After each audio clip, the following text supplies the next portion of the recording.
y sanas. Les dimos el tiempo para que vean los videos. En la clase de hoy vamos a trabajar sobre el tema de diseños curriculares. Gracias a quien haya empezado a grabar, porque a veces nos olvidamos. Y bueno, vamos a trabajar en particular sobre los diseños curriculares que están basados en la lógica de competencias laborales, ¿sí? En primer lugar, me gustaría saber si tienen dudas de los videos antes de que empecemos a trabajar el tema con determinadas consignas y preguntas que les vamos a hacer. Tanto el tema de normalización de competencias laborales como este tema de diseños curriculares en competencias son temas bastante técnicos, entonces muchas veces presentan dificultad y bueno, si bien para la clase de hoy no teníamos previsto un Teams, acordamos hacer un Teams porque son temas que se les complican después en la elaboración y nos pareció que de esta forma podíamos tener una ida y vuelta un poco más fluida. Así que, considerando esto, cierro micrófono y los y las escuchamos las dudas que les hayan surgido sobre el tema. Hola, profe, buenas noches. Yo le quería hacer una consulta acerca del trabajo. ¿Se lo puede hacer por acá o se lo mando por Por mensaje? supuesto, sí, sí. Yo lo que te Ah, pediría es lo siguiente. Si no es sobre este tema en particular lo que te presenta dudas, que entiendo que no, porque en la primera parte no lo tienen, que lo charlemos al final de la clase. ¿Puede ser? dale, buenísimo. Sí, sí, no hay Sí. problema. Así vemos Gracias. todos los temas de hoy y después vemos un lugarcito a que lo plantees. Dale, buenísimo. ¿Alguien más que tenga alguna duda puntualmente por los temas de hoy, los videos que estuvieron viendo, se entendió? Profe, yo quería hacer una consulta del punto de contenidos de los elementos del módulo. Hay una parte que el texto habla de contenidos horizontales y verticales. Verticales me imagino que, nada, una sucesión de, como de tener algunos conocimientos para avanzar hacia otra formación. Lo pensé así, no sé si está bien. Y lo de horizontales no me quedó tan claro.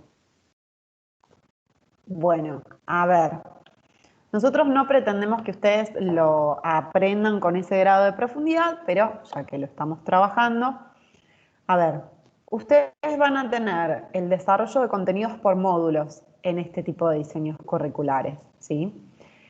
Cuando se refiere a contenidos horizontales, tiene que ver con aquellos contenidos que se vinculan con otras formaciones, otros diseños curriculares de la misma jerarquía.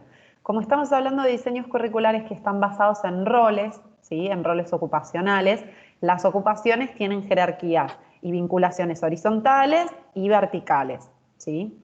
Entonces, en la medida en la cual uno piensa en roles ocupacionales que están en una horizontalidad en cuanto a si uno los mira en una pirámide organizacional o del sector, también se genera como cierta pirámide cuando uno mira el mapa de ocupaciones.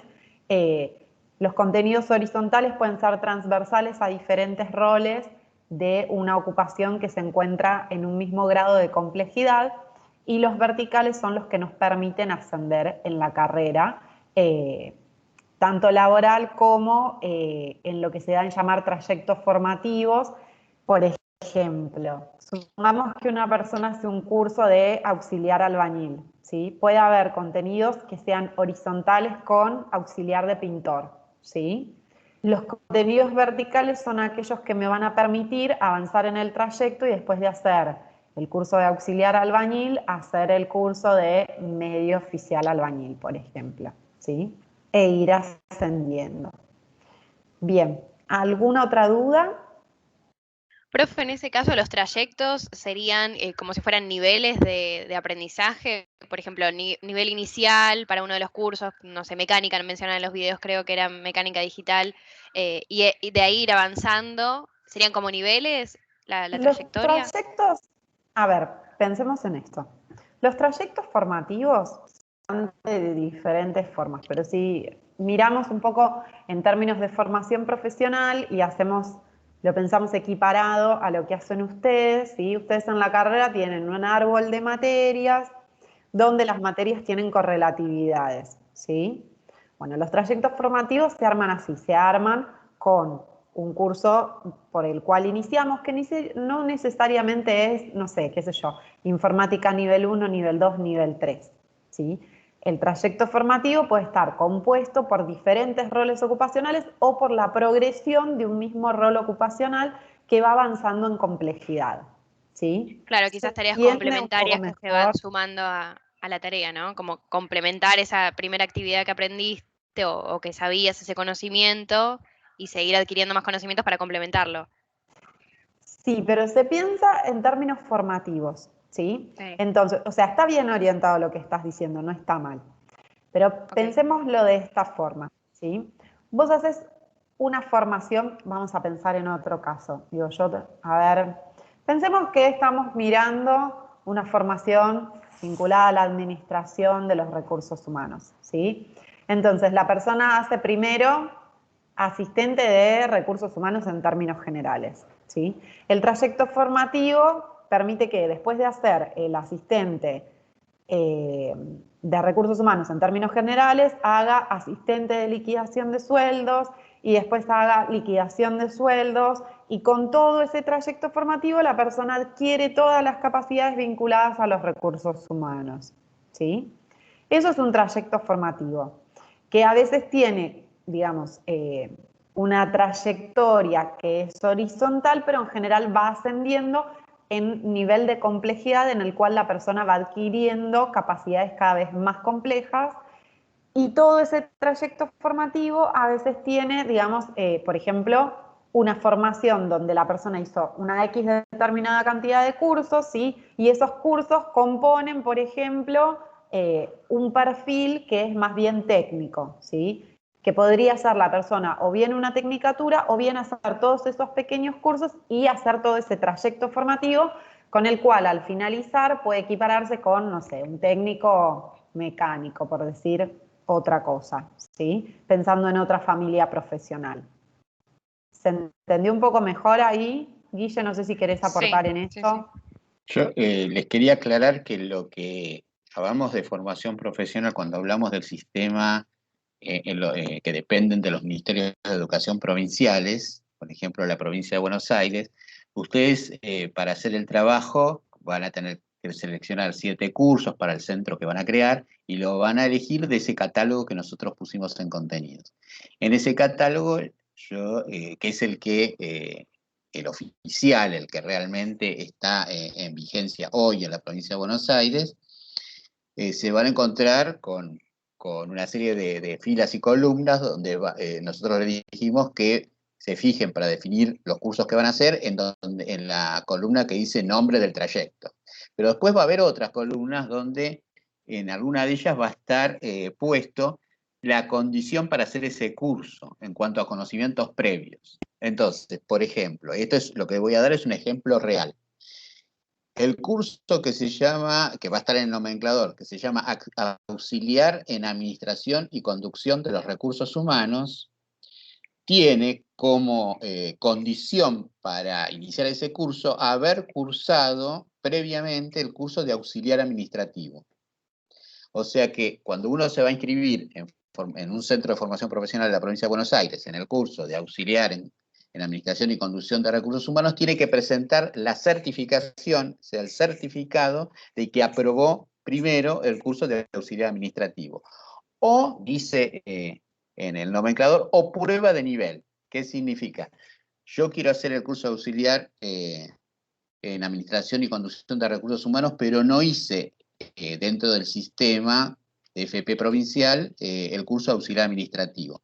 Entonces, pero tengo los conocimientos. Entonces, el centro me puede hacer una prueba de nivel, o sea, un examen a cargo del docente en este caso, el curso de auxiliar en Administración y Conducción de Recursos Humanos, para realmente comprobar que yo tenga los conocimientos previos necesarios porque no tengo el certificado de haber hecho el curso de auxiliar administrativo. ¿Se entiende? O sea, hay una formalidad al estilo de las correlativas en la universidad dentro del sistema de formación profesional provincial en manos de educación. Y lo van a ver en el catálogo. Hay cursos que no tienen ninguna correlatividad previa, o sea, la única condición es tener el primario completo o EGB, ahí lo van a ver, la formación básica, pero no tienen como requisito de haber hecho otro curso previo. Y otros sí, otros tienen requisito de haber tenido que cursar anteriormente otro curso, o que se le tome una prueba de nivel y pueda acreditar sus conocimientos previos.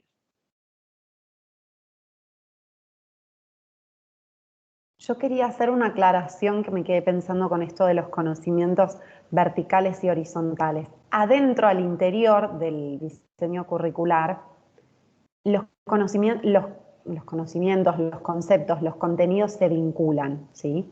Entonces, así como en el trayecto formativo se va avanzando entre diferentes cursos, adentro del mismo diseño curricular vamos a tener una progresión de contenidos, ¿sí? Vamos a tener contenidos que tienen un mismo nivel de complejidad y contenidos que van a tener una complejidad mayor, ¿sí? Entonces, la relación entre los contenidos y las capacidades que se van a desarrollar también es horizontal y vertical. Ejemplo,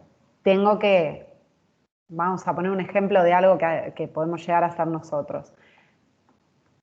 La persona tiene que conocer las fuentes de reclutamiento primero para poder, supongamos que estamos viendo un curso estoy pensando mientras, lo estoy armando mientras lo voy contando. Vamos a cambiar el ejemplo. Me parece más sencillo pensar en un curso de auxiliar de recursos humanos. Para que la persona pueda pensar en liquidar un sueldo, primero va a tener que conocer algo de todo lo que tiene que ver con la legislación laboral argentina, ¿sí? Entonces, si no tiene la legislación, después no va a poder avanzar en analizarla para poder hacer la liquidación de un sueldo, ¿sí? Ahí hay una relación vertical entre esos dos contenidos. Ahora, va a haber contenidos que se van a tener que dar conjuntamente, todo lo que tiene que ver con derecho laboral en ese curso, todos esos contenidos de, bueno, la ley vinculada a la 2744, la ley de empleo público por si está liquidando para empleados públicos, el convenio colectivo vinculado a la construcción que está por fuera de la ley 2744. Bueno, todos esos contenidos, ¿sí? Si yo los quiero dar, tienen relación horizontal, ¿sí? No así con un proceso que es más complejo, que se hace en función de tener un conocimiento previo en ese mismo curso y esa relación es vertical. No sé si fui clara como lo expliqué. Si no, me lo repreguntan. Profe, perdón, yo no termino de entender. Si usted da el ejemplo de un curso de legislación, uno de liquidación, No, en este caso de un sueldo. mismo curso. Estoy hablando de un mismo curso. Si nosotros tomamos ok. el caso de un asistente de recursos humanos, ¿sí? O de un asistente de liquidación de sueldos, por ejemplo. Yo tomé el curso de asistente de recursos humanos porque ven como puchitos de diferentes cosas. Pero supongamos que es el curso de auxiliar de liquidación de sueldos, que ese curso existe. Está en el nomenclador, si mal no recuerdo, Guille. ¿Está bien lo que estoy diciendo? El de auxiliar de liquidación de sueldos. Sí, son cursos aparte, el de Administración Sí. de Recursos Humanos y liquidación Y de el de sueldos. liquidación de sueldos En la es Administración de aparte. Recursos Humanos no se ve liquidación de sueldos, No es se un ve. curso Bueno, aparte. entonces tomemos el de liquidación de sueldos, así ponemos un caso real, ¿sí? Si yo quiero que las personas puedan liquidar sueldos, previamente tienen que tener conocimientos básicos de legislación, ¿sí? Entonces, el contenido de aprender a liquidar los sueldos, que implica un contenido de análisis, no es algo mecánico, porque yo tengo que conocer la legislación, analizarla y ver cómo se aplica a cada una de las liquidaciones que hago. Ese contenido es vertical, tiene una relación vertical con el de la legislación. Primero tengo que conocer la legislación para después poder hacer un análisis e implementar el proceso de liquidación de sueldos. La relación entre esos dos contenidos es vertical. ¿Se entiende? En cambio, vamos a tener relaciones horizontales entre los contenidos. Por ejemplo, que la persona sepa la legislación, la 2744, que sepa, como decía antes, el convenio colectivo de la UOCRA, que va por fuera de la 2744, y otras legislaciones que sirvan para liquidar los sueldos. La relación entre esas legislaciones, esos contenidos, que va a tener que aprender la persona para poder después liquidar sueldos, es horizontal. Son contenidos que son todos paralelos en términos de complejidad y de que son la base para poder hacer otras cosas. ¿Se entendió ahí? Eso es la relación que se da entre los contenidos de un diseño. Igual yo quiero aclarar que no tenemos expectativas de que ustedes desarrollen eso, pero como está en la bibliografía, me parece que está bueno que lo entiendan. Una cosa es el tipo de contenidos y otra cosa es la relación entre los contenidos. ¿Se entendió? ¿Mejor ahí?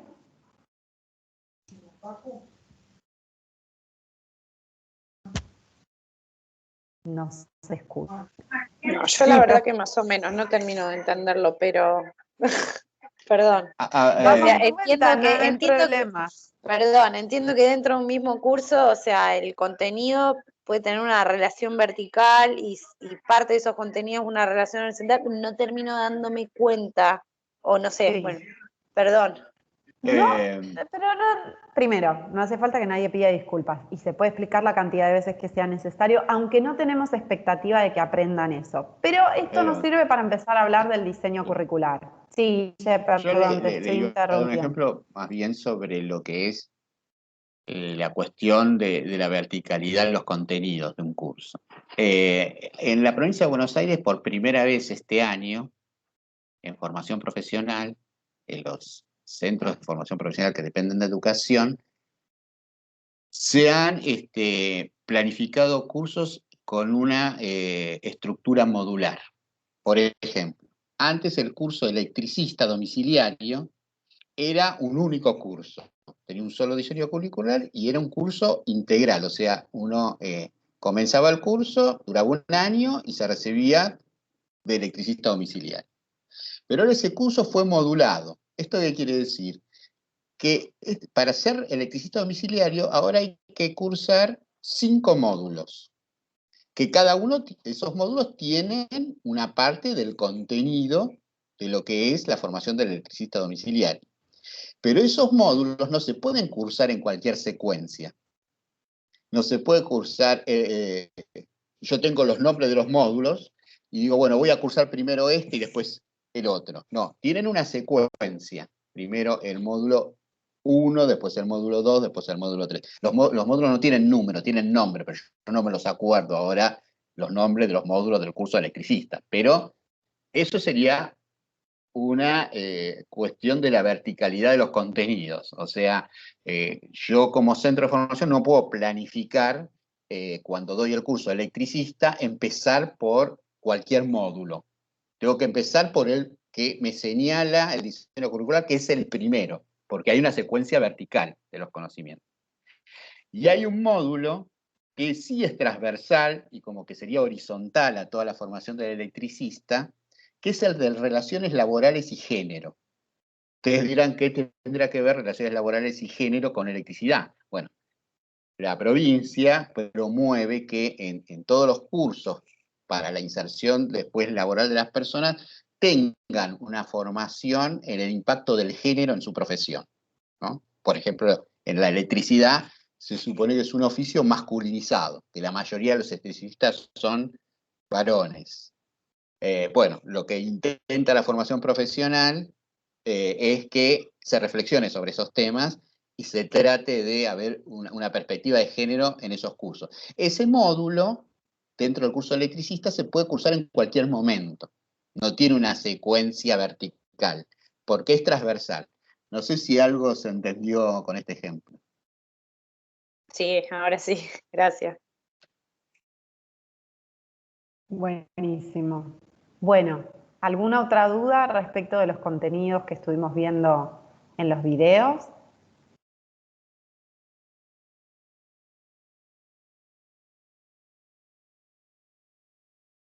Profe, siempre la forma pedagógica a través del enfoque de competencias es a través de la resolución de situaciones problemáticas. Siempre se plantea desde esa perspectiva. Es correcto, sí. O sea, no solo de la resolución de situaciones problemáticas, sino además de la resolución de situaciones problemáticas que se puedan llegar a dar en la práctica laboral, ¿sí? Claro. No solo en la práctica, sino en la práctica laboral, porque justamente el enfoque de competencias está fuertemente vinculado con la dimensión laboral de la formación profesional, ¿sí? Alguien más iba a abrir micrófono. ¿O no?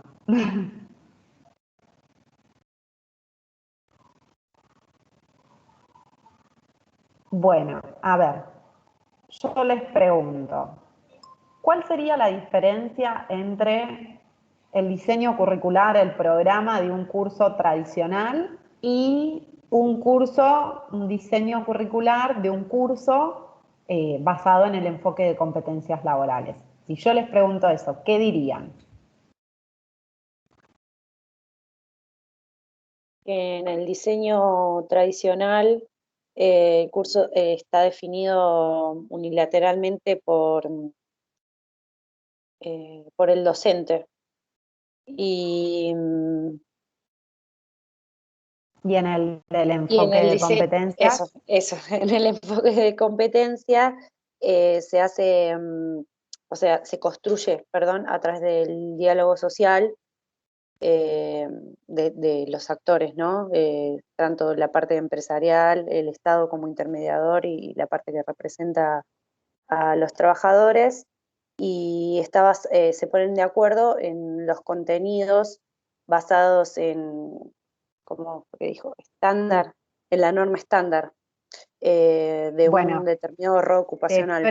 te freno ahí y vamos a hacer algunas aclaraciones. Pues está bien, está muy bien lo que dijiste, pero hay que acomodarlo un poco, ¿sí? A ver, el diseño curricular tradicional, el docente venía y decía, bueno, para ser electricista yo considero que las personas tienen que saber esto.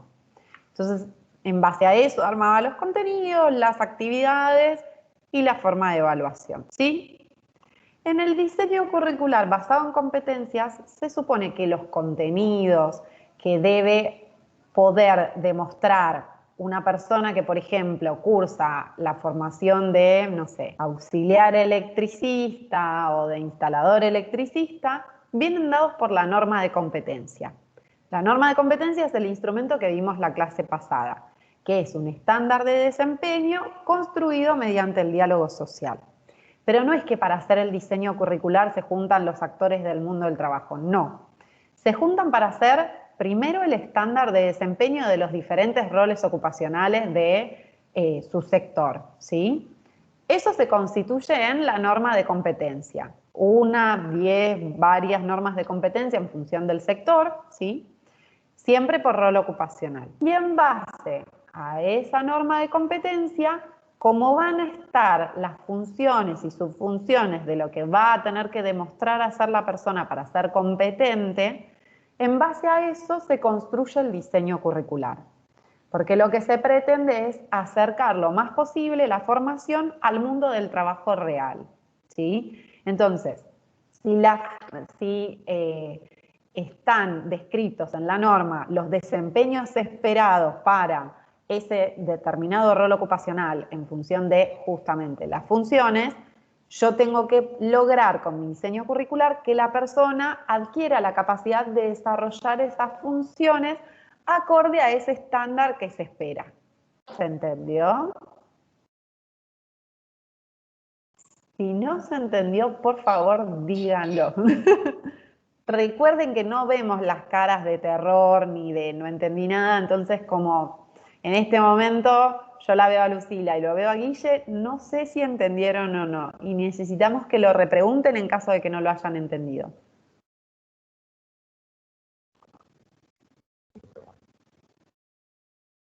Sí, profe, y otra cosa que también cuando preguntó acerca de los cursos se me vino a la cabeza tiene que ver con lo que es la teoría y la práctica, que por un lado en la forma tradicional es como que estaban separadas, se dictaba por separado, la teoría iba por un lado y la práctica por otro, y en cambio en el de las competencias se dictan simultáneamente. ¿Puede tener que ver con eso? Sí, es correcto. No solo se dictan simultáneamente, sino que se dan simultáneamente, porque si el aprendizaje es a través de la resolución de situaciones problemáticas, la teoría y la práctica se ponen en juego de manera simultánea mientras se va dando el proceso de aprendizaje. ¿Sí? Está muy bien lo que dijiste. ¿Qué otra diferencia hay entre estas dos formas de diseño curricular? Que piensen ¿Podría que ser el rol del alumno?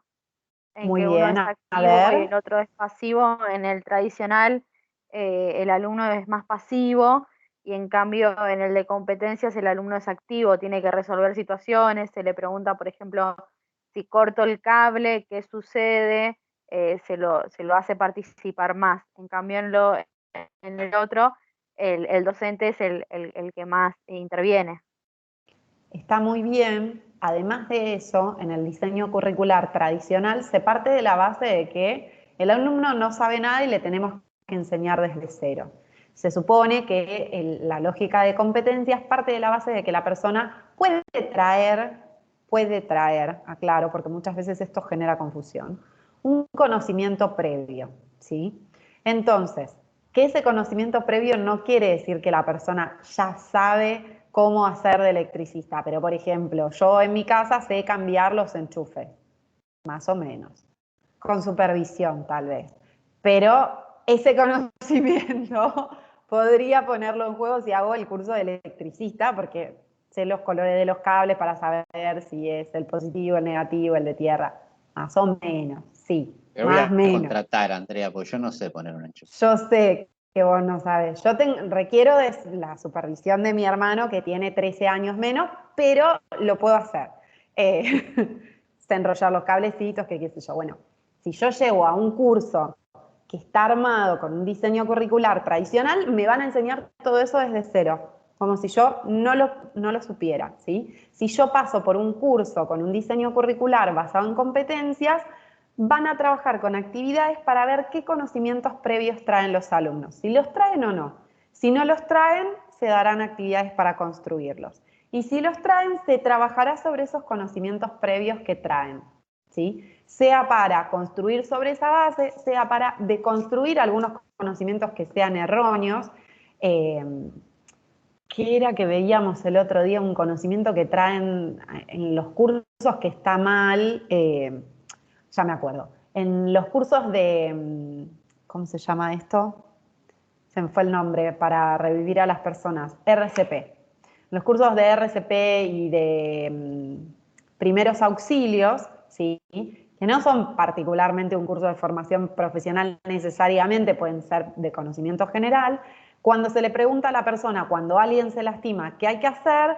Te dicen, hay que tirarle alcohol arriba de la herida. No se hace eso. Lo primero que hay que hacer es ponerse guantes. Lo segundo es lavar la herida con agua.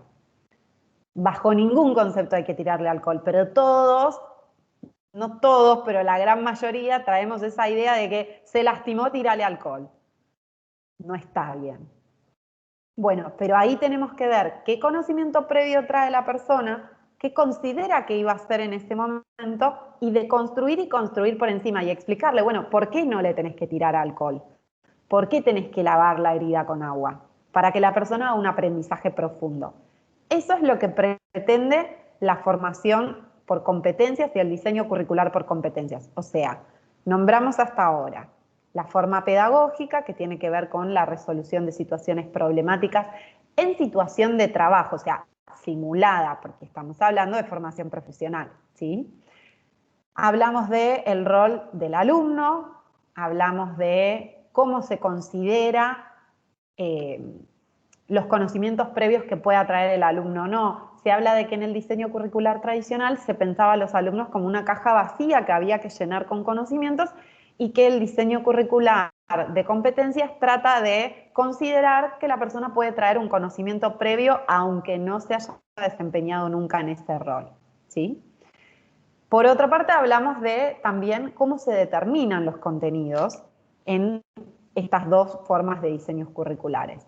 Ahora, hay una diferencia más que todavía no mencionaron. A ver si a En alguien cuanto a se la le estructura ocurre. de los A diseños, ver, muy la bien. estructura de los diseños curriculares basados en competencias va a tener módulos y la tradicional tienen unidades temáticas, había dicho en los videos. Bien, pero vamos a desmenuzar un poquito y explicar un poco eso. Los módulos van a tener vínculo con las unidades de competencia de la norma de competencia. O sea, no necesariamente va a ser un módulo, una función, pero sí van a tener relación. Cuando yo digo relación, como lo que explicaba antes de los contenidos, es el vínculo entre los módulos, ¿sí? Entonces, en este caso, un módulo o dos módulos pueden referir a una gran función. Depende de la complejidad de la función, ¿sí? Pero en general podríamos decir que a cada función al menos se le va a corresponder un módulo de la formación basada en competencias, ¿sí?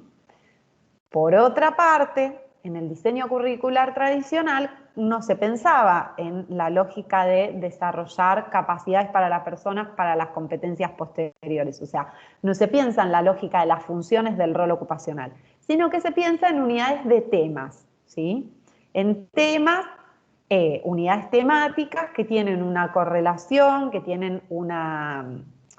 están vinculadas, ¿sí? Pero que no podrían cursarse de manera separada.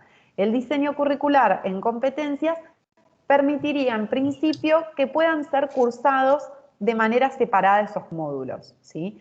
Aunque van a tener una correlatividad, como explicaba Guille, en la cual algún módulo va a ser correlativo con otro y no voy a poder cursarlo hasta que no haya cursado el anterior. Pero sí, lo que nos va a permitir la formación basada en competencias por módulos es que yo pueda hacer un módulo, cortar ahí y después cursar el otro módulo. ¿Se entendió? Sí, profe. Júrenmelo, porque no me están diciendo nada y es muy, muy difícil así hoy. Bueno. Profe, Sí. yo quería consultarle, tal vez ya lo dijo, pero se me tildó la página y tuve que reiniciar, pero el hecho, digamos, de que exista, digamos, el diseño curricular por competencias, no, o sea, no deja de, o sea, no deja de permitir que sigan existiendo diseños curriculares tradicionales, digamos, o son Tal dos cosas cual. diferentes. O sea, Son puede elementos. darse, digamos, una... Sí, te escucho, perdón. Sí. No, era eso, simplemente que, o sea, el hecho de que se aplique un diseño curricular no significa que el otro no pueda aplicarse, digamos. Vamos por partes. Estoy pensando un ejemplo por ahí vinculado a la práctica de los recursos humanos que podemos haber visto en la carrera.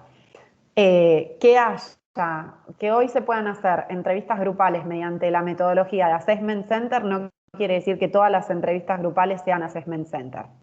¿Sí?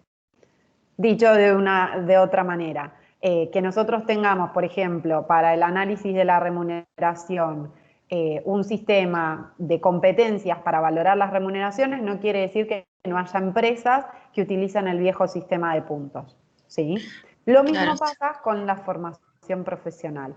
Uno puede elegir utilizar el diseño por competencias o el tradicional. Acá estamos hablando de cuáles son las ventajas y no estamos hablando de las desventajas. Estamos comparando las diferencias entre uno y otro, pero no quiere decir que por eso el diseño curricular basado en competencias sea mejor.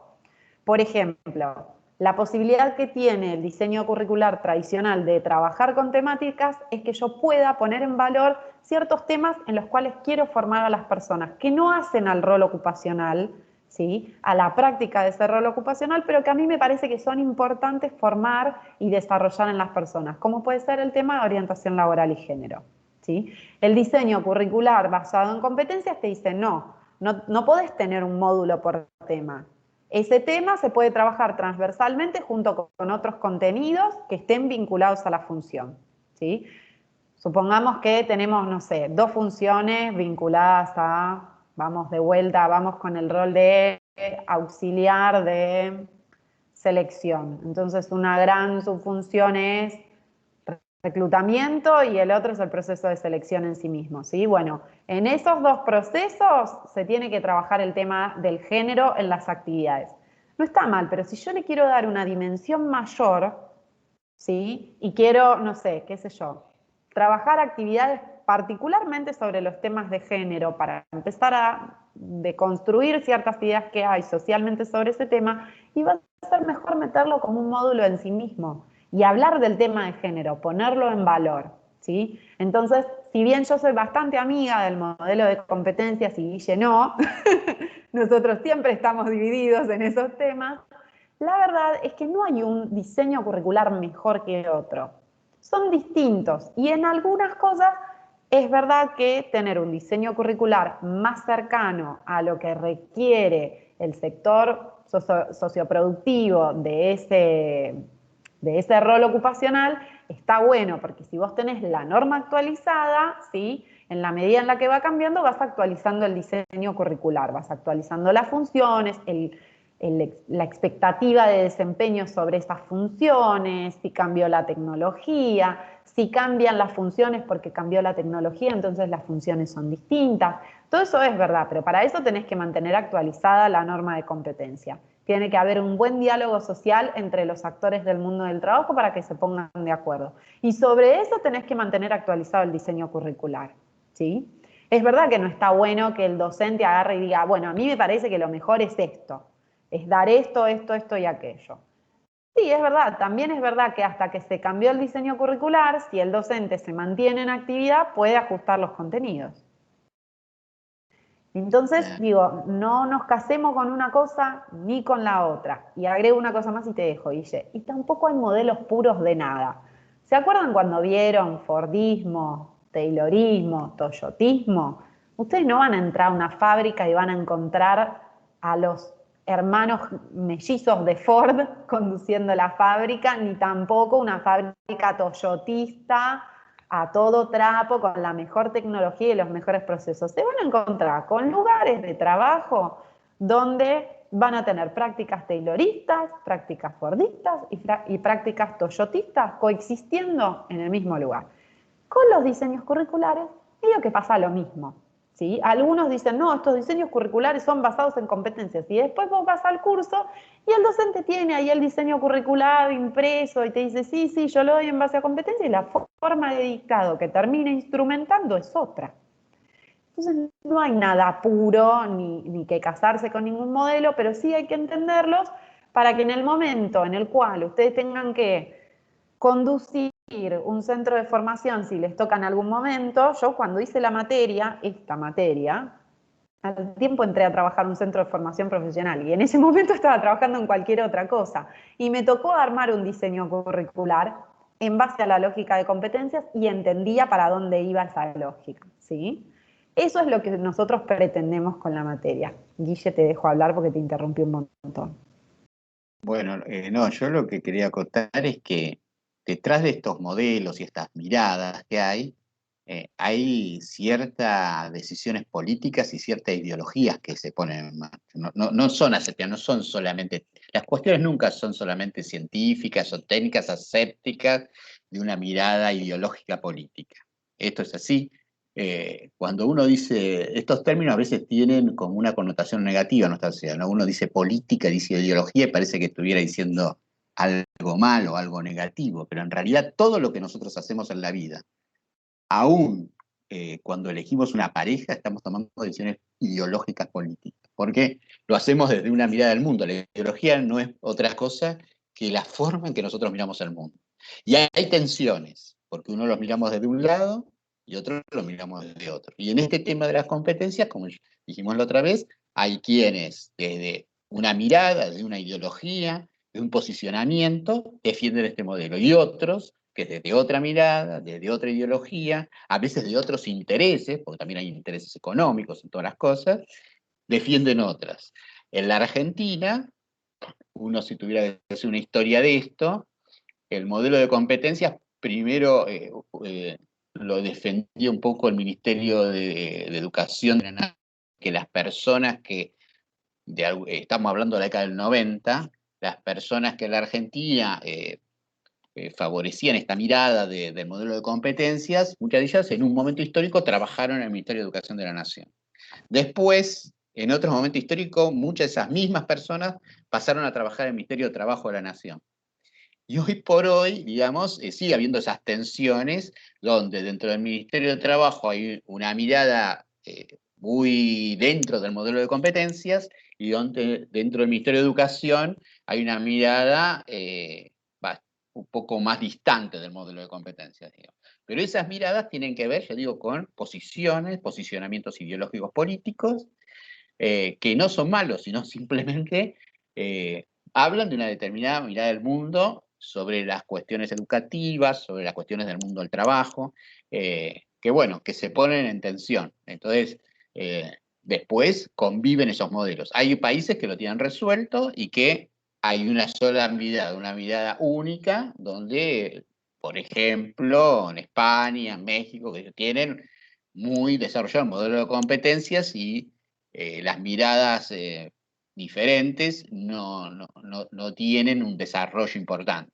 En la Argentina todavía convive muy fuertemente miradas contrapuestas. Los que defienden muy, digamos, fuertemente este modelo de competencias y quienes lo resisten muy fuertemente. Digamos. Así que en la Argentina estamos ahí, digamos, con miradas muy tensionadas todavía entre las dos.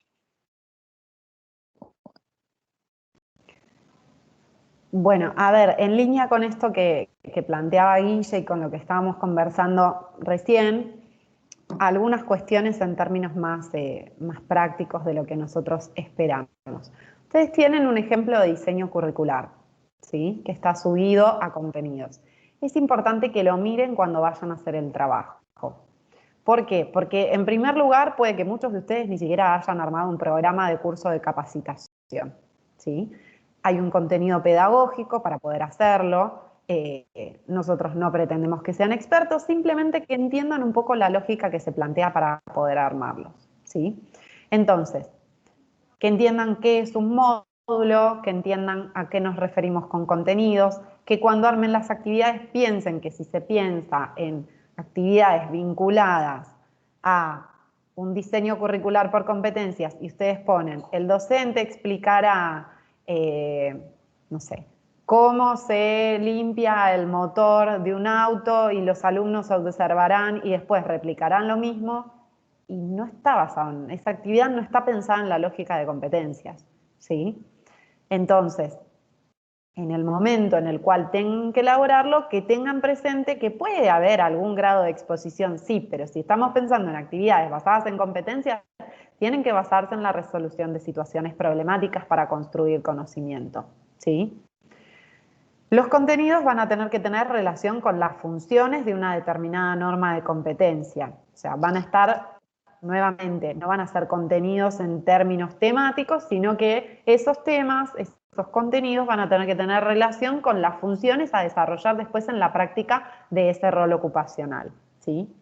Incluso, pensando un poco en esto que estábamos hablando, muchas de las personas que abogan por el sistema de competencias lo que dicen es, más allá, para no ser puristas con el modelo, ¿sí? Y ser cerrados en cómo se instrumenta, lo importante de este modelo es que lo que se esté dando tenga relación con lo que efectivamente la persona va a tener que demostrar en el puesto de trabajo en el momento en el cual entre a trabajar. Que la persona no vea cosas que estén completamente desactualizadas en el curso de formación o que no tenga un conocimiento demasiado teórico cuando la formación profesional se orienta a que la persona después se inserte en el mundo del trabajo, sea en relación de dependencia o por cuenta propia, ¿sí? Pero bueno, un poco también lo que se plantea es eso. Los modelos igualmente nunca son 100% puros cuando se instrumentan, entonces también hay que tener una mirada un poco más amplia. Entonces, en línea con eso, si pensamos en un diseño curricular, algunas cosas para repasar. Si ustedes miran el programa de nuestra materia, ¿sí? Ustedes tienen unidades temáticas. El programa de nuestra materia es un programa tradicional, son unidades temáticas, ¿sí? Tienen una evaluación que está detallada, hay una correlatividad una correlación entre los temas que se van viendo, si ustedes se fijan, no podrían cursar de manera separada esas unidades temáticas, ¿sí? Sino que todas esas unidades temáticas están armadas como para que ustedes tengan que cursar toda la materia entera. Si ustedes miran un diseño curricular basado en competencias, ustedes podrían cursar de manera separada esos módulos, ¿sí? Lo que sí van a tener, como decíamos antes, es una correlación esos módulos, entonces lo que no van a poder hacer es cursar uno antes de otro cuando es necesario primero cursar uno y después el otro, ¿sí? Entonces, ¿qué es lo que se va a describir en ese diseño curricular? si está referido a una norma de competencia, a qué norma de competencia está referido ese diseño curricular, van a tener una breve descripción de la pedagogía que se instrumenta, van a tener también un detalle, una breve descripción de el mundo del trabajo en el cual está inserto ese rol, es decir, como un breve diagnóstico de por qué es relevante hacer esa formación en ese sector de ocupación. ¿Por qué? Porque el diseño curricular de competencias está basado en el diálogo social y está basado en las normas de competencia que se arman en función de pensar el mapa de ocupaciones de ese sector y cuáles son los roles más críticos. Y sobre esos roles más críticos no solo vamos a hacer estándares de desempeño, sino también vamos a formar a las personas en eso, ¿sí? Y después van a tener la estructura curricular, cuántas horas van a corresponder a cada módulo, cuál es la relación entre los módulos, la relación entre los módulos y las funciones de ese rol ocupacional, y van a tener también descritos cada uno de los módulos, y en los módulos, bueno, las actividades que se van a hacer, los contenidos, la carga horaria, la forma de evaluación, ¿sí? Todo eso compone al diseño curricular. Va a estar también el perfil del docente, o sea, qué formación, capacidades, experiencia, conocimientos tiene que tener el docente de ese curso. Van a estar los insumos y las herramientas necesarios. ¿Por qué? Porque el diseño curricular es el instrumento que guía a esa formación, ¿sí? Que va a servir para guiar la formación profesional. Entonces tiene que tener toda esta descripción para poder instrumentar los cursos considerando ese diseño curricular, ¿sí? ¿Dudas hasta acá?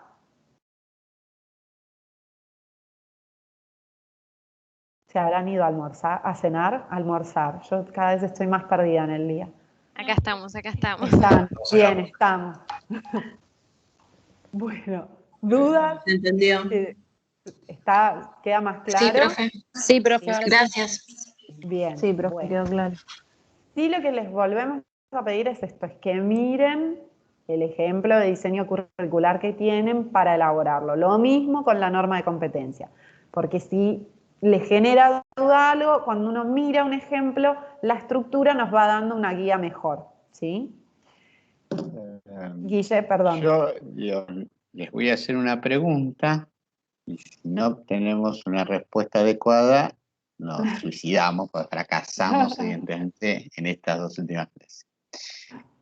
Este ejemplo, hay una persona que se inscribe para hacer un curso de soldadura, soldador, que está hecho en base a un diseño curricular basado en competencias referido a la norma de competencias del soldador. Esta persona lo realiza todo el curso, aprueba todos los módulos y obtiene la certificación de soldador. ¿Podemos decir que esta persona es competente como soldador? Si lo puede demostrar trabajando, más allá, lo que recuerdo es que usted dijo que si podemos demostrarlo trabajando, somos competentes. O sea, podemos tener un montón de cursos y quizás no. Claro, en la Puede ser práctica que era- tendría que poder hacer el oficio, o sea, tendría que poder desempeñar ese oficio para demostrar que es competente, o sea, no es suficiente tener el certificado que realizó el curso. Exacto. Estamos bien, Guille, estamos bien. Bueno, este es como dijimos, sí, han respondido bien. Y recuerden siempre esto, que el término competencia remite al sector productivo, no es un término del sistema educativo. O sea, el sistema educativo no le puede dar a ninguna persona un título de competente en algo. Solo le puede dar un certificado educativo de que finalizó y aprobó un curso. Pero no le puede dar una certificación de competencia.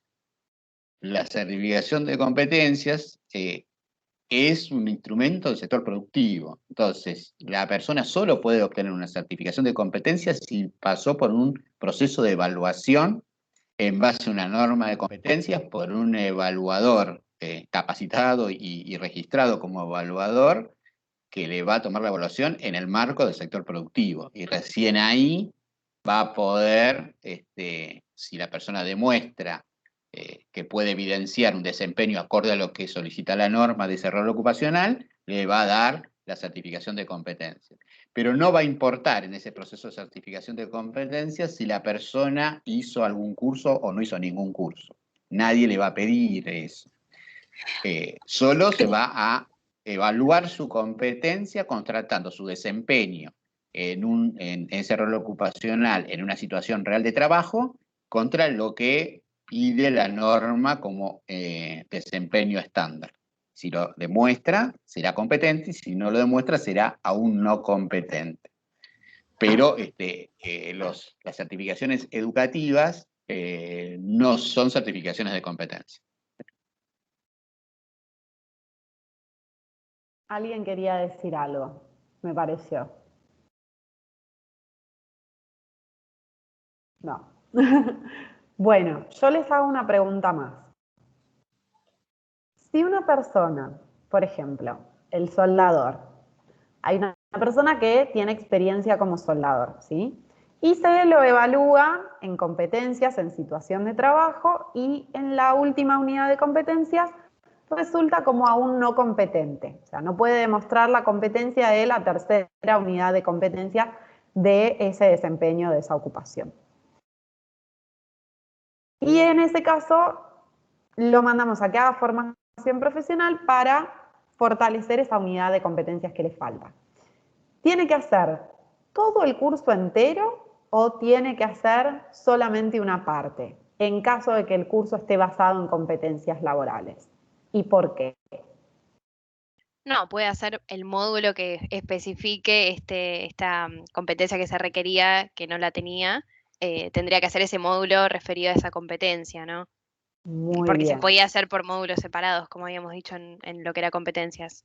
Exactamente. Y porque los módulos están vinculados con las funciones de la norma de competencia, ¿sí?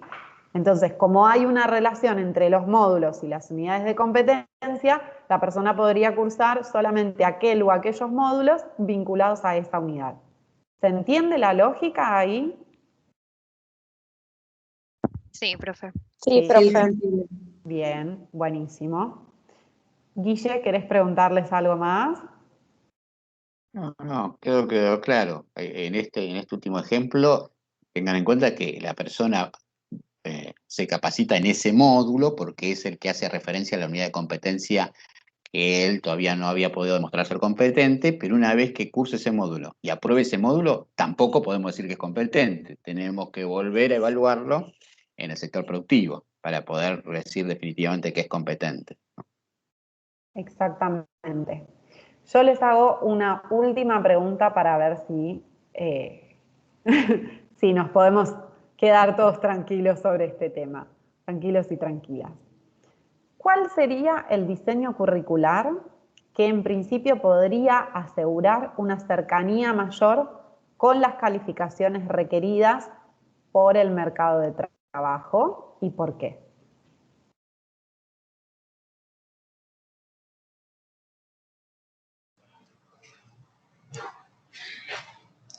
Y el de competencias, porque al menos yo considero que es justamente el que se pone, digamos, en cuestión, digamos, a través del diálogo social, cuáles son los requerimientos puntuales que requiere el mercado. Y el rol ocupacional de ese sector en especial. Bien, muy bien, es correcta la respuesta, estuvieron muy bien. Entre todos vamos armándolo. Es la idea. Hoy justamente hablábamos del conocimiento construido en conjunto, Guille. ¿Viste? Sí, que no está muy difundida en la Universidad de La Matanza, pero bueno, me Bueno. peleo. Bueno. Si no tienen ninguna duda, cerramos hasta acá. Si tienen alguna pregunta, es como el momento de que la hagan.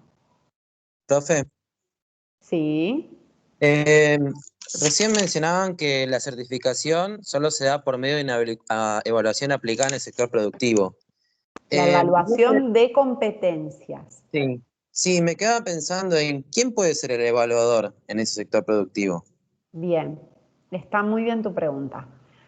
A ver, nosotros dijimos que se construyen las normas de competencia en base al diálogo social, ¿sí? O sea que van a participar los actores del mundo del trabajo, sindicato, cámara y el Estado regulando esa construcción de la norma, ¿sí?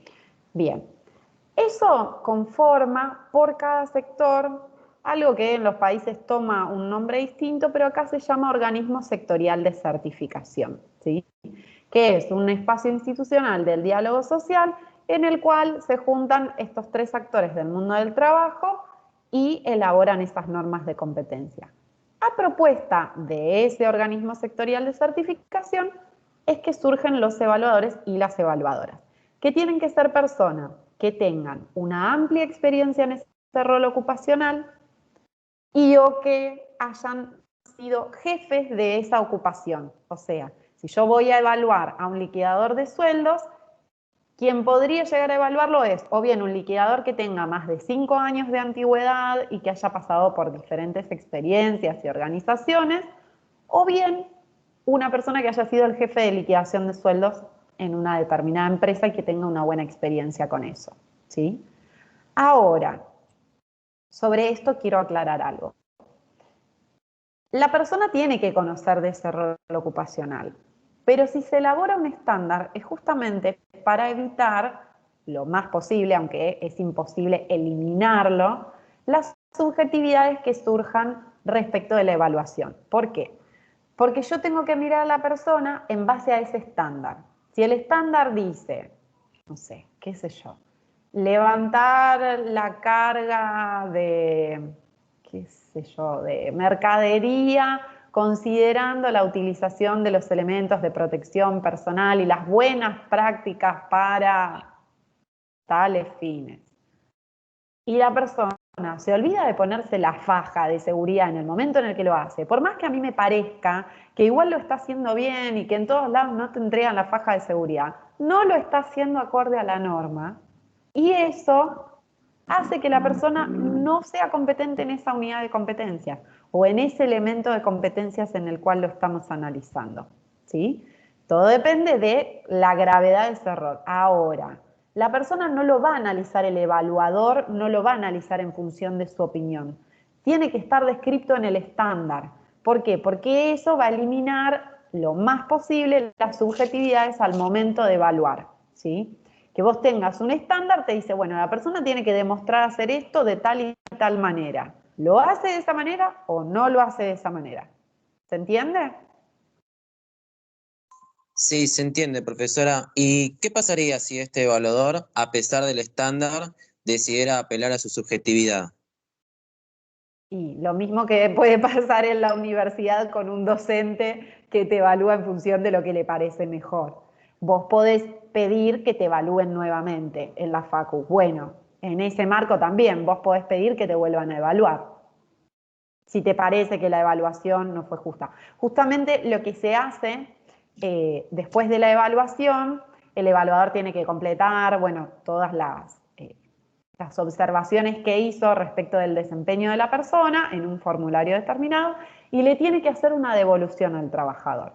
Pero esa devolución no se la puede hacer adelante del empleador, ¿sí? Esa devolución tiene que ser individual, tiene que ser de la persona para con o sea, del evaluador para con el trabajador, ¿sí? Y el resultado de la evaluación tampoco es obligatorio comunicárselo a la empresa donde está siendo evaluada esa persona.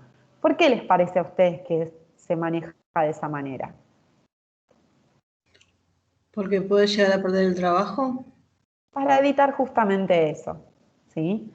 Que la persona dé como resultado un no competente no debería perjudicarlo en su situación de trabajo actual, porque si no las personas no van a querer ser evaluadas y certificadas, sino que por el contrario le tendría que dar la oportunidad de que esa persona fortalezca esa competencia.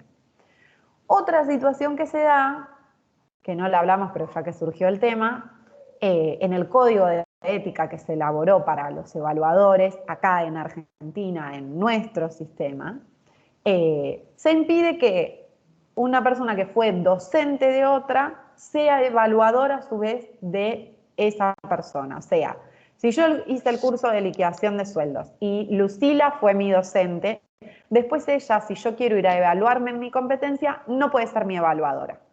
¿Por qué les parece que se da eso? Porque supuestamente si desaprueba puede ser porque le hayan enseñado mal, puede decir como si vos me enseñaste de esta manera. No, no va orientado por ahí. ¿Qué más les parece? ¿No sería como para que el examen sea más objetivo en vez de subjetivo? Sí, porque cuando yo, a ver, Lucila fue mi docente, entonces me conoce, ¿sí? Y me explicó y demás, y yo pude haber aprobado las evaluaciones, pero otra cosa es que después pueda demostrar ser competente en situación de trabajo, en la puesta en juego de esas capacidades, ¿sí?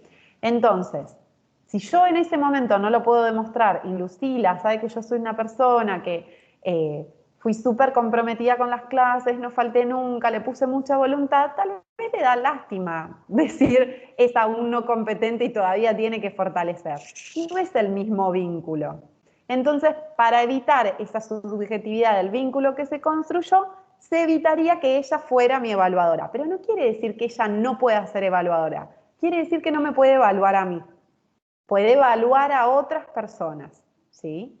O sea, puede evaluar a cualquier otra persona, pero no me podría evaluar a mí si yo fui alumna de ella recientemente. O sea, si pasó hace 20 años, bueno, sería otra cosa, ¿sí? Sería, profe, como lo que sucede en las escuelas, ¿o no? Por ejemplo, que los padres no pueden ser profesores o maestros de los hijos. Sucedería lo mismo. Una cosa así porque te desaprobarían definitivamente. Entonces, para evitar ese tipo de situaciones. Sí, es correcto. Pero, ojo, porque es polémica esta decisión, porque uno podría decir, bueno, pero también va a tener que evaluar en términos de la formación profesional a esa persona, y esa evaluación no se va a ver teñida de subjetividad. O sea, son decisiones que se toman, como Guille decía antes, son decisiones que se toman que son políticas, pero no estamos hablando de política partidaria, sino de cómo se piensa la política, bajo qué lente la estamos mirando, ¿sí? Podemos pensar que esa es una buena decisión para evitar subjetividades o podemos pensar que no, que en realidad no tiene nada que ver, ¿sí? Y que el vínculo construido no va a afectar la evaluación. También podríamos hacer que en vez de evaluar un solo evaluador a la persona, lo evalúen 2 evaluadores para evitar la subjetividad de uno solo y que esos 2 evaluadores no se conozcan, por ejemplo. Y sí. Pero es todo muy relativo. La subjetividad nunca se puede eliminar totalmente, pero Porque somos hay seres situaciones humanos. que se prestan más y otras que se prestan menos. Yo cuando iba al colegio secundario, mi profesora de castellano, lengua, no sé cómo se llama en ese momento, el hijo era un compañero mío, ella era la maestra también de su hijo. Y entonces se vivían en el barrio, iban caminando juntos todo el día a la escuela, y ella se sentaba y al que llamaba era él. Lo llamaba por el apellido en el aula. Le decía, Mauriño, la carpeta, Mauriño. Ella sabía que hijo nunca hacía la carpeta. Tiene una, Mauriño. Pero ella aprovechaba ese espacio en el aula para retarlo al hijo, ¿no? Lo usaba como un instrumento, claro, institucional para retar al hijo porque no hacía las cosas. Pero bueno. Bueno, ¿alguna duda más? ¿Alguna cosa más que quieran plantear sobre estos temas?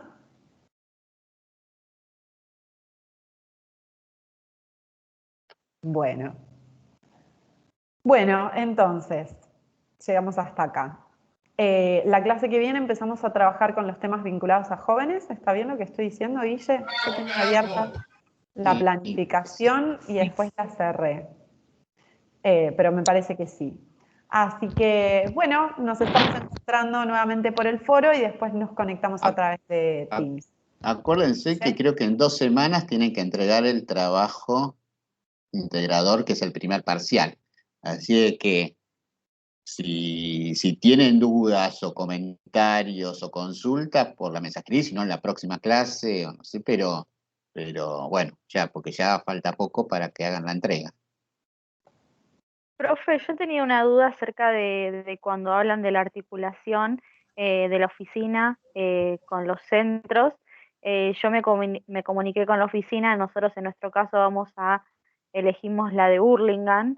Yo me comuniqué con la oficina y le consulté las formas que tenían de articular. Y ella, la chica que me informó, me dijo que ellos articulan a través de la difusión, por ejemplo, de las redes sociales, tanto del Instagram como del Facebook, y a través de la cartelera. ¿Esas serían las formas? O sea, ¿estamos bien orientadas o no sería esa la forma de articulación? No. Eh, a ver, la articulación con los centros de formación profesional debería ser una vinculación entre la oficina de empleo y los centros de formación. Mediante la cartelera no, mediante la cartelera pueden ofertar los cursos que tienen mediante la articulación con el centro de formación a las personas que les interese anotarse en esos cursos, por ejemplo. Pero esa no es la articulación con el centro de formación. ¿Se entiende? Claro, a mí me había quedado la duda porque por lo que ustedes habían explicado en la clase anterior, cuando yo le consulto acerca de la articulación, eh, me generó rara la respuesta, como que no la podía relacionar con lo que ustedes habían explicado. Entonces es como que estamos medias perdidas en lo que es la articulación. A ver, cuando ustedes hacen este trabajo, si ustedes se comunican con la oficina de empleo, ustedes pueden poner en el trabajo que la oficina de empleo de esa localidad les dijo que la articulación que tienen con formación profesional es esta, a través de estos medios o lo que fuere. Y ustedes ahí pueden o deberían poner lo que a ustedes les parece esa contestación, digamos. ¿Se entiende? No Y la tienen propuesta, y la propuesta de perdón, ustedes. Y ustedes tienen que pensar que la articulación, o sea, para definir cuál debería ser realmente la articulación entre una oficina de empleo y un centro de formación profesional, tienen que pensar en para qué se hace esa articulación, cuál es el objetivo. No es que tienen que estar articulados porque a nosotros nos parece que tienen que estar articulados, sino ustedes tienen que pensar qué funciones cumple la oficina de empleo, qué funciones cumple un centro de formación y por qué debería haber una articulación. ¿Con qué objetivo? ¿Para qué? Y cuando uno Claro, sabe para qué se tiene que hacer esa articulación, uno ahí también se hace la idea de cómo debería hacerse. claro, ella lo que me explicaba era que ellos no anotaban, sino que lo único que hacían era difundir, o sea, ellos no anotaban a las personas en los cursos, sino que solamente la función que tenían era difundir esos cursos. bueno, ¿y a ustedes eso qué les parece? Vamos a ponerlo en juego. ¿Les parece que sirve, que suma, no suma? ¿Por qué? Y que sirve pero poco, porque en realidad si ellos ¿Por qué? tendrían un rol más activo, le Sí. generarían una comodidad a la persona, tal vez que los incitaría a anotarse más, porque si van directamente a la oficina y ya los inscriben, es como que les genera algo más rápido, Te hago una una pregunta más. facilidad. Te hago una pregunta más. Yo, licenciada en Relaciones Laborales, voy y me anoto en un curso de cocina. Justo yo. Pongamos, por ejemplo, ¿me suma a mi trayecto formativo laboral? Si quiero trabajar, no sé, supongamos como administrativa. Y No, no, en tu caso no. Bueno, ¿cuál es una de las funciones de las oficinas de empleo de los servicios públicos de empleo? Asesorar. Y sería orientarte. Orientarte, asesorarte sobre cómo mejorar tu perfil laboral y formativo, ¿sí? Entonces, si yo solamente tengo las ofertas y la persona viene y se anota, tal vez la persona dice, bueno, ya fue, de estos cursos, sí, me parece que el mejor es este, me anoto. Y tal vez hay otras ofertas formativas, o me pueden asesorar y decirme, no, mira, esta es la oferta formativa del Centro de Formación de Hurlingham, pero te puedo conectar con el Centro de Formación de tal lugar, o hay otros proyectos en tal otro lado, te sugiero que hagas tal otra cosa. ¿Se entiende? Si hay un proceso de orientación desde la oficina, la sola inscripción no va a ser lo que va a suceder, sino que yo puedo orientar a la persona que se inscriba y que además le sirva. Ahí es donde está el desenganche. Además de eso, yo difundo la oferta formativa, pero no sé si las personas después fueron al centro de formación o no. Pongo en la cartelera que hay cursos en algún lugar. Es lo mismo que poner un folleto en el poste de árbol, en el poste de luz de la puerta de mi casa. No sabemos ni siquiera qué impacto va a tener, Guille. Y sí, porque, digamos, en ese sentido, digamos que la función de la oficina de empleo en este caso es orientar para la construcción de un perfil profesional, para aumentar la empleabilidad de las personas, pero también para que eso pueda ser factible, no es que yo solo lo oriento y después bueno, ya te orienté, vos deberías hacer esto, vos estás de acuerdo, sí, sí, bueno, y te dejé solo con eso. Digamos, también hay una función que podríamos denominar de acompañamiento que tiene que hacer la oficina, para que porque la persona puede llegar a tener claridad en lo que necesitaría para incrementar su empleabilidad, para mejorar su perfil profesional, pero no puede saber cómo hacerlo, digamos. No es solo que le dé un folleto, sino que, bueno, si la oficina de empleo está vinculada con los centros, le puede decir, mira, a ver, ¿dónde vivís? ¿Cuál es el centro que tiene el curso que vos necesitas más cercano a tu domicilio? Las fechas de inscripción para ese curso son en estas fechas, es gratuito, comunícate con el centro y después decime qué recepción tuviste, si te pudiste inscribir y si no, y si hubo algún problema, la oficina de empleo podría, si tiene una vinculación adecuada con los centros, podría llamar al centro y, no sé, si hay un problema de vacante, gestionarle a la persona la posibilidad de alguna vacante si el cupo estaba completo, no sé, pero para eso tiene que haber construido una vinculación, tiene que haber construido una relación con los centros de formación profesional de su distrito. Si no tiene relación, no es que uno llama a un centro de formación y dice, soy de la oficina de empleo, necesito que le des una vacante a tal persona. No va a funcionar así. Ahora, si nosotros trabajamos en conjunto cotidianamente con los centros de formación profesional y yo sé a quién voy a llamar en ese centro de formación, estamos trabajando juntos y yo le puedo explicar esta situación porque la conozco a la persona, conozco al centro, conozco su actividad. Es más, los centros inclusive muchas veces pueden llamar también a la oficina de empleo si hay que construir una relación para decir, mira, en este curso tengo poca matrícula, vos tenés interesados en la oficina de empleo en este curso porque estamos teniendo vacantes, pero es una construcción cotidiana de un vínculo. Si yo lo único que tengo de los centros sé la dirección y la oferta y lo pongo en un folleto, no tengo ningún vínculo en realidad con ese centro. Podría poner un volante de las pizzerías que hay en Hurlingham, pero digamos, sería la misma vinculación, pero se supone que yo necesito tener una vinculación con las pizzerías de Hurlingham, necesito tener una vinculación por la función que tiene la oficina de empleo con los centros de formación profesional, pero es una vinculación real, no es acá te difundo una información. Entonces lo Claro, pero podemos por agregar ejemplo, como en un nuestro proyecto caso, nuestro, como una propuesta.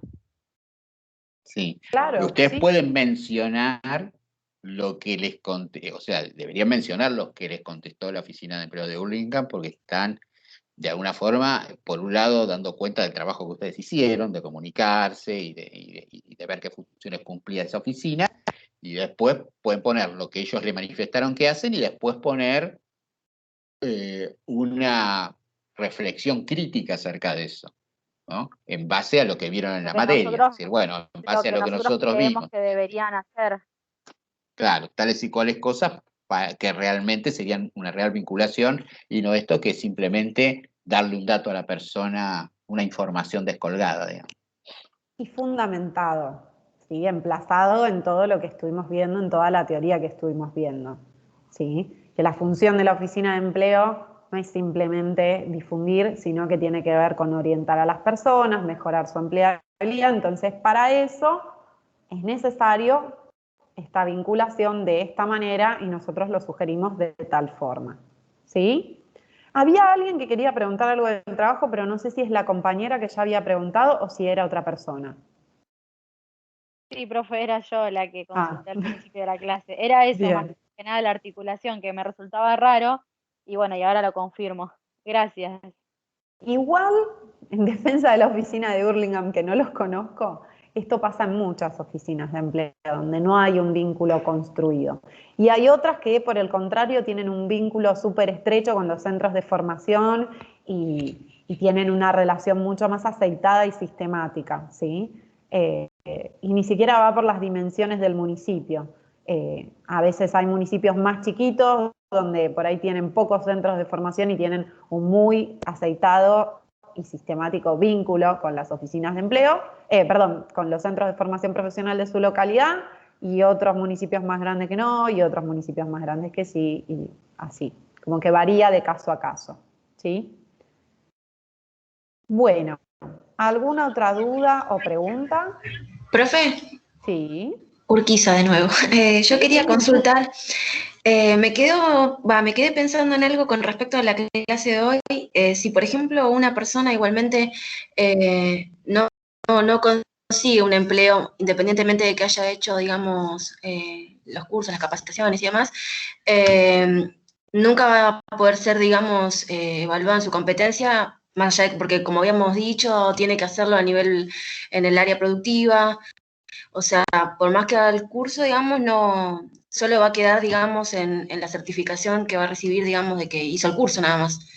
Más que nada porque me quedé pensando en la evaluación, digamos, de lo que preguntó el compañero, de la evaluación, quién se la hace y demás, y el hecho de que por ahí la devolución se la tiene que hacer en privado y demás. Eso en general, digamos, cuando uno consigue trabajo, nada, se va dando en la práctica, ¿o no? O sea, en el sentido de que cuando ya arranca a trabajar, ahí ya, o sea, no sé, no me pongo a pensar, digamos, no puedo pensarlo en el sentido de que alguien que no tiene trabajo sea evaluado por otra persona luego de hacer el curso. ¿Cómo sería? No sé si me logro explicar. Sí, ya te entendí. Vamos como por partes. Igual está bien en el análisis que estás haciendo, que es lo importante. Vamos por partes. Yo estoy desocupada y hago un curso de cocina. Sigo con el curso de cocina, cosa que nunca voy a hacer. Pero voy y hago el curso de cocina, ¿sí? Y me dan una certificación de esa formación que recibí y de que aprobé las evaluaciones vinculadas al curso de cocina, ¿sí? Entonces yo tengo un certificado que dice Andrea aprobó el curso de cocina, de auxiliar de cocina. Pero hasta que yo no haga algún tipo de experiencia, es poco probable que puedan certificarme en mi competencia, porque me van a evaluar en situación de trabajo y yo no voy a tener aceitadas las capacidades como para poder demostrarlas, ¿sí? Ahora bien, esa persona podría pasar por una práctica laboral posterior a la formación que le permita después poder demostrar que es competente en ese rol. También podría pasar que la persona no se inserte en relación de dependencia, pero empiece a trabajar por su cuenta, ¿sí? Y quiera después que lo evalúen y lo certifiquen. Entonces, se acerca al sector y pide ser evaluado y certificado en su competencia, ¿sí? Acá en Argentina lo complejo es que todavía no hay centros de evaluación para personas desocupadas y en general la certificación de competencias se hace en las empresas mismas. Si bien es promovida por el organismo sectorial de certificación, que está compuesto por la Cámara y por el sindicato, y en muchos casos solo el sindicato, las evaluaciones se suelen dar en situación de trabajo en las empresas.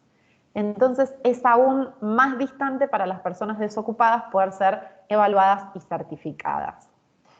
Depende también del sector de ocupación, porque por ejemplo en la construcción la persona entra y sale de la ocupación y de la desocupación por el tipo de dinámica que tiene la actividad de la construcción. Están 15 días en una obra, termina la obra, cobran el fondo y después sale otra obra y vuelven a trabajar. Entonces entran y salen de la situación de ocupación y desocupación permanentemente. Entonces, en ese caso, la persona, por ejemplo, podría estar desocupada en ese momento, pero ya haber tenido una experiencia como auxiliar albañil, hace el curso de formación más la experiencia que tenía y certifica su competencia. O no tiene ninguna experiencia, hace el curso de formación, consigue un trabajo informal de albañil y después va y es evaluado en su competencia y da como competente y también se le puede certificar. ¿Se entendió ahí un poco lo que planteo? Sí, profe. Sí, me había quedado eso, no sabía cómo expresarlo, pero era básicamente eso, o sea, que la persona que por ahí realice el curso no va a tener, digamos, si no se logra insertar, no iba a tener la posibilidad de poder demostrar que finalmente era competente o no. A eso me refería. Exactamente. pude Bueno. explicarlo.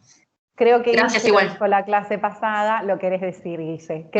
No, pero yo lo que digo es que al revés de eso puede haber personas que nunca hicieron un curso, pero hace años que desarrollan una actividad y eventualmente puede estar desocupada o ocupada, pero saben hacer esa actividad. Sí, creo que usted había dado el ejemplo de las personas que aprenden del padre por ahí un oficio y que por ahí Sí, y hay ya gente por eso que lo lo hace ha competente. desarrollado. En la provincia de Buenos Aires hay una agencia de acreditación de competencias que depende del Ministerio de Educación de la provincia.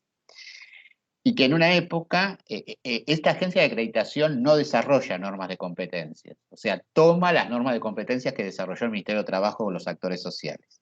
Y en base a esas normas certifica a algunos trabajadores. Y en algún momento, ya hace años de esto, se certificaron a trabajadores que estaban formando parte del programa Argentina Trabaja, que eran trabajadores ocupados que estaban en la conformación de cooperativas, porque el programa Argentina Trabaja era un programa que le daba al Estado una asignación, pero se tenían que conformar en cooperativas de trabajo. Entonces, como muchos de los participantes de esas cooperativas, que eran beneficiarios del programa Argentina Trabaja, estaban desempleados, o sea, desarrollaban su actividad en la informalidad, tenían los conocimientos, pero no tenían ningún reconocimiento de esos conocimientos, porque ni tenían una certificación de competencias, ni tenían tampoco un certificado educativo, porque nunca habían hecho un curso de formación profesional. Pero tenían, porque hacía muchos años que venían desarrollando distintos oficios, electricista, albañil, y entonces la provincia, a través de la Agencia de Acreditación de Competencias y utilizando las normas de competencia existentes en la Argentina, hizo un proceso de evaluación y muchas de esas personas obtuvieron una certificación de competencia.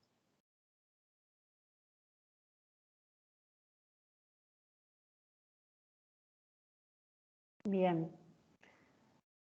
¿Alguna otra duda o pregunta sobre todos estos temas que estuvimos viendo? Puede ser sobre lo que vimos hoy o lo que vimos la clase pasada, como ya estuvieron preguntando.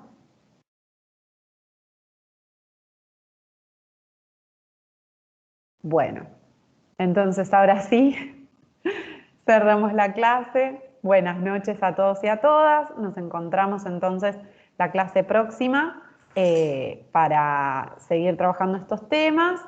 Y recién estaba mirando la planificación y tal cual. La clase que viene ya empezamos a trabajar con los temas de jóvenes, ¿sí? Así que, bueno, que estén bien en sus hogares, cuídense mucho, que la pandemia está difícil y que estén bien ustedes y sus familias. Buenas noches. Gracias, profe. Buenas noches, profe. Gracias.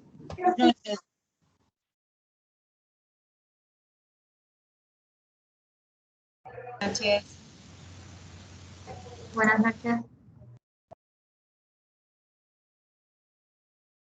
Buenas noches, profe.